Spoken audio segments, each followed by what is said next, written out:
This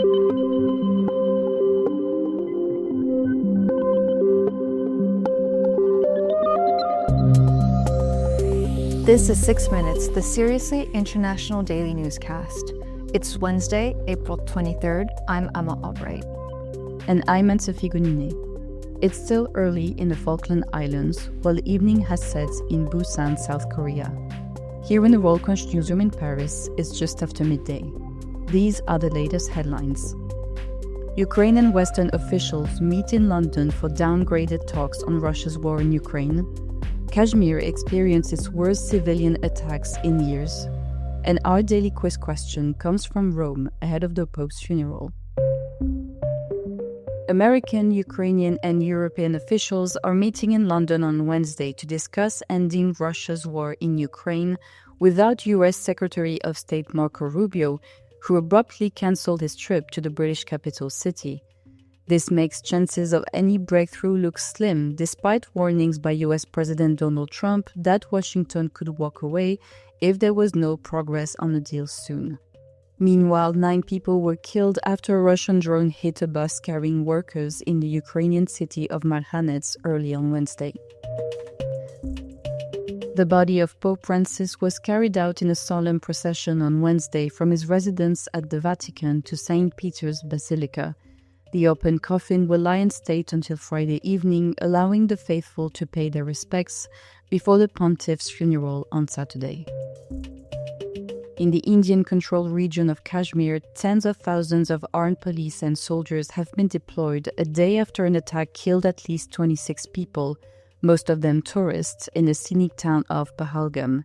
A manhunt has been launched for the perpetrators, while media reports say a group linked to Pakistan-based militant group Lashkar-e-Taiba may have claimed responsibility.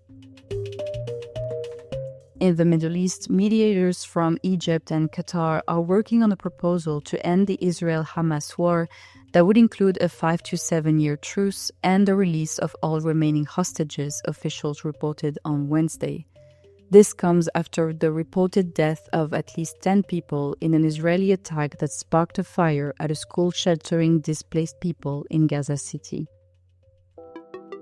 Our More Than a Minute feature today introduces us to Hans-Joachim Frey. This accomplished German orchestra conductor is a cultural ambassador practiced in a special kind of art, the art of Kremlin propaganda. Emma, tell us more about Maestro Frey. Hans-Joachim Frey was once a celebrated figure in the German classical music scene, and until 2022 was the artistic director of the Dresden Semperhofer Ball. The German weekly Die Zeit has discovered a troubling array of ties to Vladimir Putin's Russia.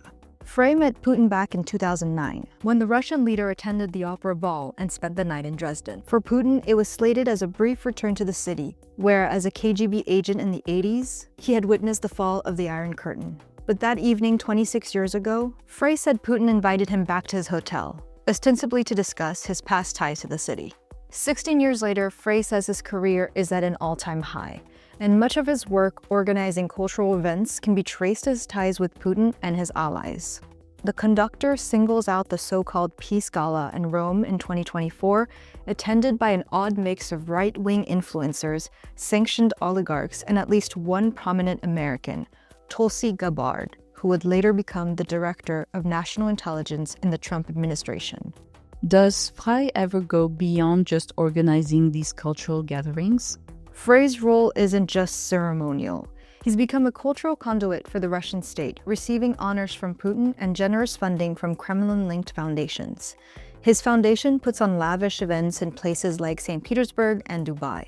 One opera ball even raised funds for the new regions of Russia, that is, occupied Ukrainian territories. Frey casts himself as someone using the unifying power of music to transcend politics. But behind that claim is a man who echoes Kremlin talking points, calling the war in Ukraine a special operation, and surrounds himself with Russian state actors. He's even written a book called Learning to Love Russia. Putin himself wrote the foreword.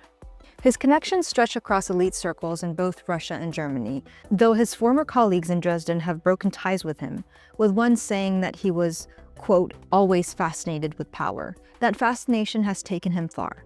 onto the boards of Russian companies, into the confidence of oligarchs and the heart of Russia's soft power machine. Ultimately, Die Zeit concludes, Frey isn't just staging concerts. He's playing a central role in the cultural diplomacy of a regime that uses art not for beauty's sake, but as a strategic weapon of propaganda. And he seems completely at ease with that choice. Putin knew exactly what he was doing back in Dresden.